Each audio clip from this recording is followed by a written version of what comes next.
So, of all players in Unrivaled not on the Phantom or named Courtney Vandersloot, I think one of the players that's struggling the most in given their minutes has been Aliyah Boston on the vinyl.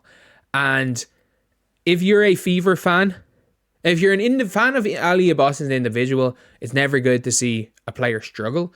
If you're a Fever fan, I'm not worried about it at all, because it is so clear Unrivaled is not a game for the bigs. Like, as good as Brittany Griner played in their win, Brittany Griner was basically benched against the Laces. It was the Laces, sorry. She couldn't be on the floor against the Laces. And who was it they played? They played last night. They got destroyed last night. It wasn't the Vinyl. Wasn't the Rose. Someone beat them really comfortably last night. The Lunar Owls. She just couldn't be on the floor. She couldn't be on the floor against the Laces. She absolutely cooked like Aaliyah Edwards, and she cooked Nalissa Smith. Like, Nalissa Smith actually got DMP. She might be the worst Unrivaled player. But yeah, so the Vinyls, Aliyah Boston is struggling quite a bit. Like, it's just not a game made for her. The game almost seems to pass her by a little bit. And because her team plays a switch everything offense, lovely, they have records for teams now. I know this isn't the game. I hope they have the actual stats. They're going to have these. Like, this website gets better every day, by the way. But if you guys didn't see in the games, so they're playing again tomorrow, but like the Vinyl played the Laces and they lost. Like, Kate Martin smelled blood every time that Aliyah Boston was, or was it, they're not the Vinyl, it was the Vinyl, yeah. Every time Aliyah Boston was on the floor, they attacked Aliyah Boston. Like, she played 7 minutes, and yeah, she scored 4 points, but like, Kate Martin was Kate Martin was calling ISOs on her. That's not good.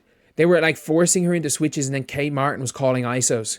Like, Kate Martin, that's like not like as good as Kate Martin is as a player. Like, if Kate Martin's calling ISOs on you, it's not a great look. It is really not the greatest look in the world.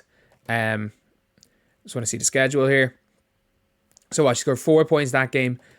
She was 3 of 9, I think, against Angel Reese, was she? She was 3 of 9 for 6 points in the first game. She wasn't terrible in the first game because she did come up against Azare and Angel Reese, which isn't a bad matchup for her, in fairness. And then, obviously, they beat the Phantom, which is a easy game. Like, she had, 11 points? She had 11 points, but like, it's the Phantom. It's the Phantom. Like, look, I get it. The Phantom beat the Mist, but like, I don't know what the hell's wrong with the Mist, but like, the Phantom stink. Like, and even still, like, she had outplayed by Katie Lou in this game. Like, even still, she had 11. Katie Lou scored the same amount of points. But yeah, it is an interesting one for Aaliyah, because if you're watching the games, it's very clear she's working on stuff. Her face-up game is quicker. Like, her first step is a lot quicker. She's still struggling to guard on the perimeter.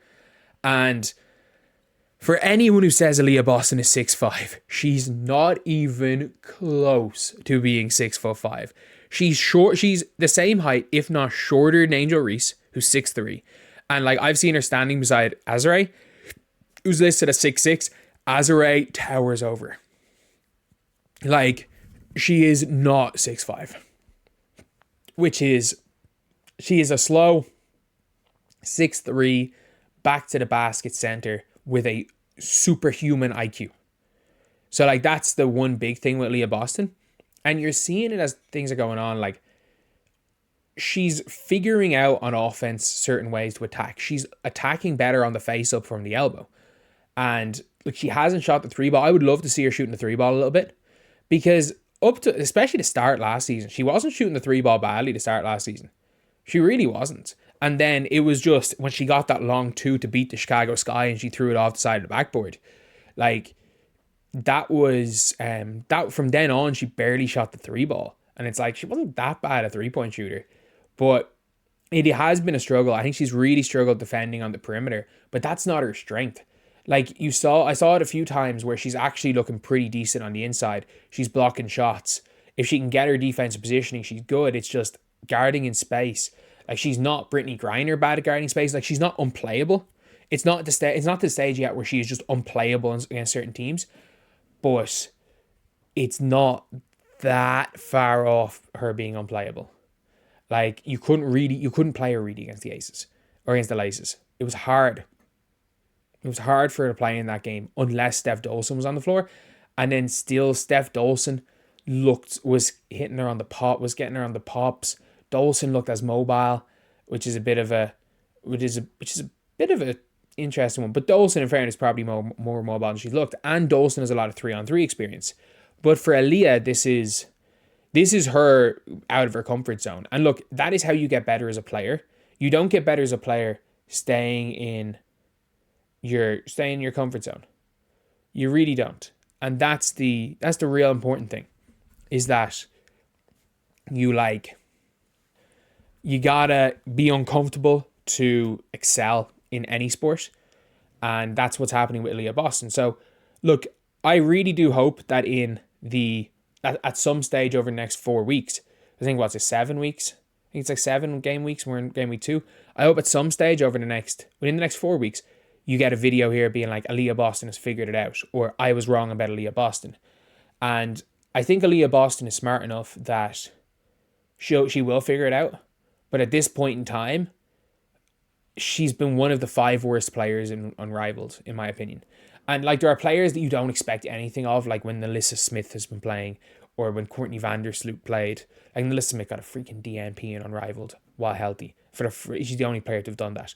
Like I think Courtney Vandersloot has literally been terrible. I think teams are just targeting her.